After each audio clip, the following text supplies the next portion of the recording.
So if you'd like to hear any lore, and I mean any lore whatsoever, consider checking out the Patreon. Because even at the $1 tier, your voice is heard weekly when I ask a poll, and you, yes you, get your voice heard in choosing this week's lore. This week's lore comes to us by way of Patreon on Ahzrukhul from Fallout 3. Ahzrukhul is a ghoul bartender, owner and operator of the Ninth Circle bar in Underworld, which is located inside of the Capital Wasteland. He might be 200 plus years old, he might not be. There was nothing saying that he was or wasn't. Either way, he was someone who was vastly irradiated to the point of becoming a ghoul. Usually, I assume, unless you're Moira Brown, if they're a ghoul, they're 200 years old.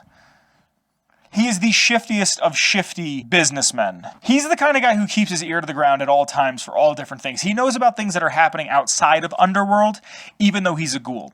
So for the uninitiated, Underworld is a ghoul sanctuary. It's Fallout 3's necropolis, more or less, if you will. It's a city where ghouls can come and go, they can trade, they have a safe haven right there in the mall of DC, right in the middle of DC. It's a safe spot where they can sit down, they can relax, they can have a drink, they can do some chems, they can have refuge from the outside world. Where everyone is being bigoted towards them, Underworld is one spot where they don't have to worry about that.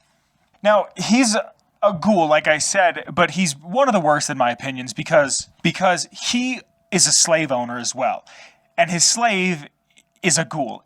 It's always your own kind. It's always your own people. It's always the ones that you should be able to be safe around that come and get you. He talks to Sharon, his employee, as he refers to him nicely, but he's a slave. He knows he's taking advantage of him. He refers to him as an abomination. He has complete ownership over him. He uses him as a tool. He uses him as labor. He's not a person to Ahzrukhul. Sharon is a tool. Sharon is the big ghoul in the corner with the shotgun who is ready to defend the man who owns him because he has to. Now, if you do the quest that I'm going to talk a little bit about in a second, loosely, if you do the quest and Sharon gains his freedom and becomes your traveling companion, then he takes his revenge on Ahzrukhul, and nobody bats an eye at it. He walks up to him, shoots him dead, and walks away, and everyone's just kind of cool. That's how evil he is. He's actually one of 9 characters in all of Fallout 3 that have very evil karma. And like I said with Sharon, if you wanted to gain him as your traveling companion, the Lone Wanderer can say, "Can we work out some sort of a deal?" And I apologize in advance, but I'm going to be doing a ghoul voice. Ahzrukhul will reply with, "I suppose we could do that. Although, you might not like the deal that I have to offer. You see, I don't like competition. Not at all. It goes against every principle that I have as a businessman. So the fact that there's another source of booze in town troubles me. Greta, the waitress over at Carol's. I want you to kill her. I don't care how. Just make it quiet. Do it, and you can have Sharon's contract." All of this is a man who is willing to get rid of his tool. One of the things that he says is his most important thing and his most important tools in making more money, because people see the big guy with the shotgun in the corner, they don't mess around. He's willing to get rid of this in the pursuit of making even more money, and it's all wrapped up in this Uncle Ahzrukhul. He refers to himself as Uncle Ahzrukhul, but it's like built up in this like phony, just fake, just gross persona that he's created for himself as a way to like lure people in, because the closer they get to him, the more comfortable they get to him. That's when he can really turn them into his mark, and he can get one up over them, and he can run them for all their money in their pockets. He's like greed personified. I was having a conversation at work with someone recently, and they were saying that like every vice has a point where it hits an end. If you're into alcohol, you drink so much alcohol to the point where you're drunk. You feel okay. If you do a certain type of narcotic, you hit a point where you're high and you continually chase the high, but there's a point where it stops for a moment. Greed is one of those vices that never truly goes away. It's a vice that I got the next $100, I got the next $1,000, I got the next $10,000, the next $100,000, the next $200,000, the next $500,000, the next $1 million. Nothing that doesn't do anything. You feel empty. every step of the way. You think the more I get, the more happy I get, but it just doesn't happen. Greed truly is the deadliest of the seven sins, because it's a pig that just eats and eats and eats and doesn't ever at any point get full. It's like that. Weird to wrap this into The Simpsons, but it's almost like that Treehouse of Horror where Homer's in hell and they feed him donuts and he's just like, keep him coming. One of the perks of being a bartender is that people are going to divulge their secrets to you. You are going to meet interesting people because of you being a bartender. They're going to come there down on their luck. They're going to just sad and tired with a bottle in hand that's going to keep them warm and keep them just a little optimistic.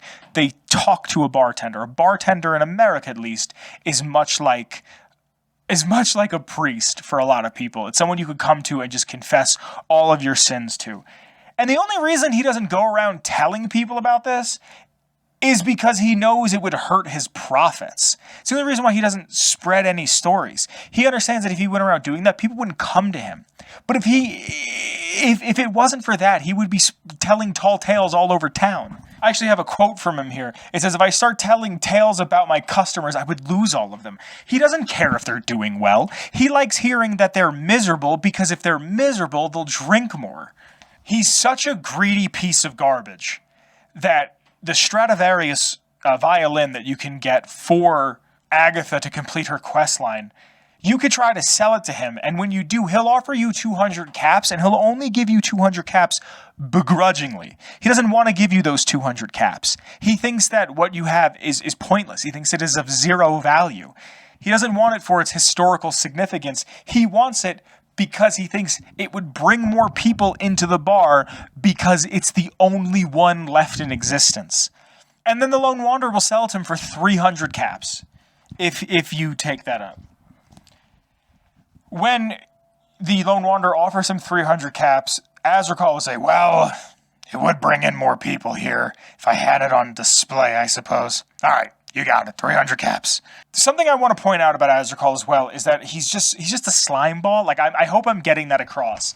That this is a man who would sell out his own mother for a piece of cheese, and this dude's lactose intolerant. Per page 59 of the Fallout 3 official guide, and this is a paraphrasing, in Ahzrukhul's narrow view of the world, the more miserable you are, the more you drink, and the more you drink, the more money ends up in his pockets. I get all of my lore off of fallout.fandom.com, the Nukipedia, if you will. And I like that they have these quotes from the official guidebook, because as far as I'm concerned, most of it's canon. A lot of people don't consider the guidebook to be canon. I, on the other hand, I do. I think if it's in there, why not? It's the official guidebook. Underworld has no formal law enforcement, and hard drug use is frowned upon inside of Underworld. He doesn't advertise that he's selling drugs, but he always keeps his stash stocked. If you ask Ahzrukhul about why he's hiding the sale of the hard chems, he'll say, "Well, there's no law in Underworld per se. I'd rather not end up on the receiving end of the lynch mob. There's no shortage of do-gooders around here, and it would be just like them to take it upon themselves to interfere in a fair business transaction. Honestly, I have something to sell, and you want to buy it. Now, how is that anyone else's business? This is a big reason why he doesn't flat go kill Greta over at Carol's. He feels like if he is continuing to sell heavy, hard chems and also takes out the rival business, then he will be taken out. He'll either be extradited from the town, kicked out from the town, or he'll be murdered on the spot. To him, a drug addiction is just another means to line his pockets with other people's caps. Just to prove how much of a piece of garbage he is, he's friends with Dukov. He's friends with a man who is holed up in like a mansion, in like a penthouse in the middle of DC, in raider-infested land, and the only reason why he has any sort of company is because he has some ladies of the night with him that are just there because of the protection, but he keeps them liquored up at all times. These are not women that want to be with him. These are women that go, "Well, he's here, and I'm safe, and he has food, and he has liquor." Also, Dukov is not a ghoul bigot because Ahzrukhul and him are buddies. Ahzrukhul actually does not tolerate any sort of ghoul bigotry. If you say anything to him bigoted, he threatens to have Sharon kill you because he will not tolerate any sort of ghoul bigotry. One of the weird interactions you can actually have with Ahzrukhul if you're in the Ninth Circle is if you turn off his radio, he'll yell at you and just turn it back on, which is just cool. It doesn't need to happen, but it's there. He's unique in a multitude of ways, one of them being that he has blue stubble, which could just be a glitch, but also Mr. Crowley, who gives you the you gotta shoot him in the head quest, he also has a blue stubble. He has a unique voice that no other male ghoul has. It's more gravelly and deep, and is somewhat more refined, both in accent and in dictation. He also makes a wheezing, gasping noise occasionally when pausing in between sentences. I love characters like this. He's a very Ron Goulman-esque character. It's a big reason why I wanted to do that voice, because if I haven't been able to play D&D, Fallout D&D in a while, I want to do it. He's a character that I like the idea of it. I think Ron's a little better because I think Ron's very much like, if I'm going to do this, I'm going to do it for myself, but it's also going to benefit others. This is a guy who wants things for himself and himself only. And I understand that to an extent in the Wasteland because I have to look out for me, but there comes a point where you have a community, my man. You have a group of people around you that are like-minded, that look like you, and you should be taking care of them. And he's not. He's a very interesting character.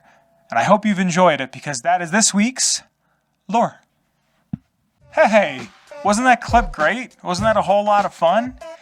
If you like that, consider listening to the whole podcast of Atomic Radio Hour. We do Fallout lore, but we also do a ton of other fun stuff. On screen right now are a couple of names that I have to thank. These fine folks are part of our Patreon. From the $1 tier to the $10 tier, every single week, your voice is heard when I ask a poll concerning the lore.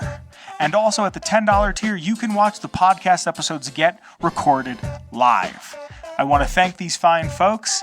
I love you, each and every one of you. Thanks for checking us out. Stay tuned for a recommendation for what I think you should watch or YouTube thinks you should watch. And also, subscribe to my channel. Throw it a like. Give it a comment. See you guys soon. Love you.